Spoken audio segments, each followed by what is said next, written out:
Alright guys, I'm gonna be real. Um,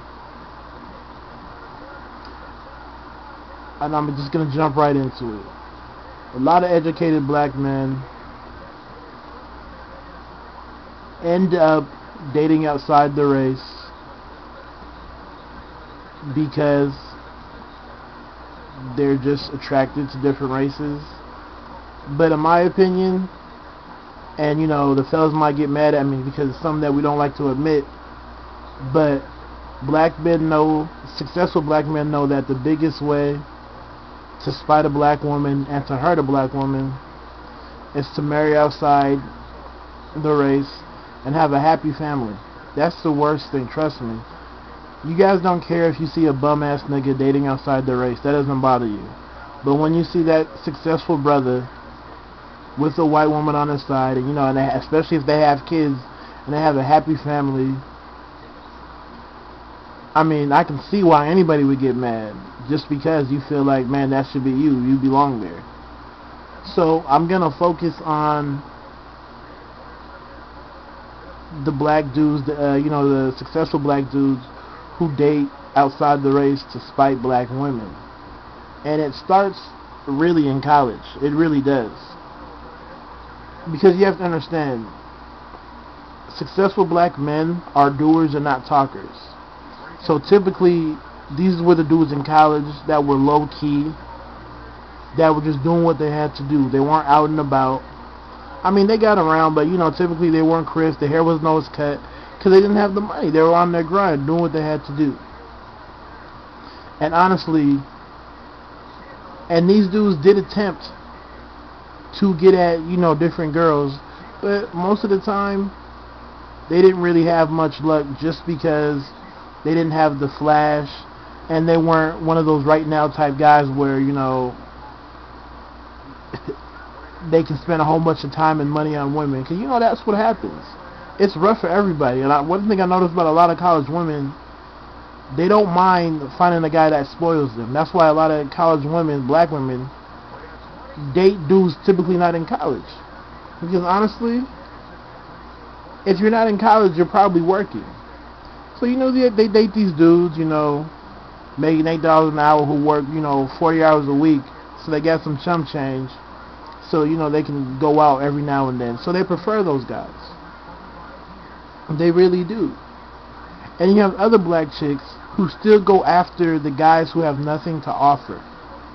So we see, you guys, smart, successful black dudes are observant. They see everything. That's why they're successful. And we see everything. We know the stories. We know how you guys degraded yourselves at that party, or how you chased this dude that had nothing to offer you. So we see you guys go out of your way, go out of your comfort zone to get with dudes you have nothing to gain from. Now, if they had something valuable, hey, I encourage it. Do what you have to do. But typically they have nothing to give you, and they tell you straight up that they don't really want to even have any strong relationship with you. But you guys go out of your way. Now, maybe you didn't personally, but we all have a friend who has done so. Really. So don't take it, to the heart if it's not true, but think of somebody who did. And you know how it is. People talk, people know everything. Trust me. Secrets are shared. So these good guys see that. It's painful, it hurts. It really is. Because these guys are working hard not only to provide for themselves, but for their families and, for the lucky lady in his life. So they see it as, man, these females should get in on ground level. I mean, we both should be doing something. She's going through the same shit I'm going through, and we could be really connecting right now. Because you connect with struggle. That's what it is. Love is struggle. So don't expect for a guy or for a female to find true love if you guys never went through any type of hardship or struggle together. So needless to say, that hardworking black dude graduates, typically does better because he's focused. And when he gets to a point where his success is visible, meaning, he's living in a nice apartment, he has the whip, he has a nice job, then he becomes appealing. Then he meets, the certain women come around because, oh my, he has it together. And that's natural, there's nothing wrong with that. But this is where the problem lies. You guys get hooked. For a lot of women, meeting a smart, educated black man only happens once or twice. They're not around. So as soon as you guys meet that hardworking brother, you guys fall quickly. And because you guys have been deprived of stand-up dudes, you guys fall quickly for these men. And the problem is, he is not necessarily hurt, but in his head he's like, how can she fall quickly for me and we've never been through anything? So it's clear that she's here because I'm doing well.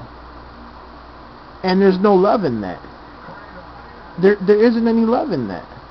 So what I'm trying to say is, when you do meet a good man, understand that there still is a process. It doesn't matter if you're successful and he's successful. You guys didn't struggle. It's too easy. It's going to take time for him to get used to you and for him to feel comfortable with knowing that you are there because he's a good man. It's not because he has nice things. That's just what it comes down to. Because he remembers those days in college when he was overlooked because he wasn't flashy and he was a work in progress. And so now he feels a little bit insulted that he's at a point where he's successful and a woman wants to come around and and act like it's just going to work out. Oh, you're doing well, I'm doing well, why wouldn't it work out? That's easy. There's no struggle in that. There isn't. There's no struggle, there's no hardship, and that's what love is. Going through something with somebody and coming out positive. So it's going to take time to build a relationship. Understand that. Understand it may or may not work out. That's life. But stop with the whole, I finally made a good dude and it's supposed to work out. And I do something small like, cook him a meal. And I'm acting like it's going to all work out and this is the fairy tale ending. It's not like that.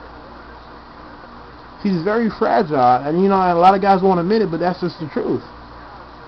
And sometimes when you guys come at these dudes in that certain way, it's almost disrespectful and they get mad and angry. It's like, how are you going to show up when the getting is good and act like, we built this shit together and start using we. So, a lot of brothers get angry, and like I said in the beginning, the strongest way to, spite a black woman is to marry outside the race and have a nice, happy, big family. Not even on some like, oh, whatever, a nice, happy, we go to church on Sunday, we live in a big house type family with the woman outside the race. That is the most hurtful thing a black man can do to a woman. Not beat her, not slap her. It's that. Because he feels like you're supposed to be, the queen and king. You guys are supposed to have that relationship. But the queen wasn't there when he was building the kingdom. So what kind of relationship can they have? So I'm not saying all is lost, but all I'm trying to say is, if you do come across a successful black man who you know for a fact you haven't built a relationship with before he's been successful, understand that it's going to be a slow, gradual process. And you guys have to go through certain things before you guys know you guys can move forward. And this is not just to make us feel better, but this is to protect you as well. Because some guys won't tell you this. They'll just play you. So just understand that. Take it slow and understand how he's feeling, because he's very fragile.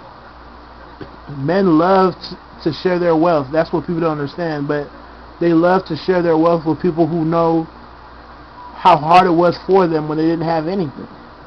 So keep that in mind if you ever do come across a successful, African American male. That's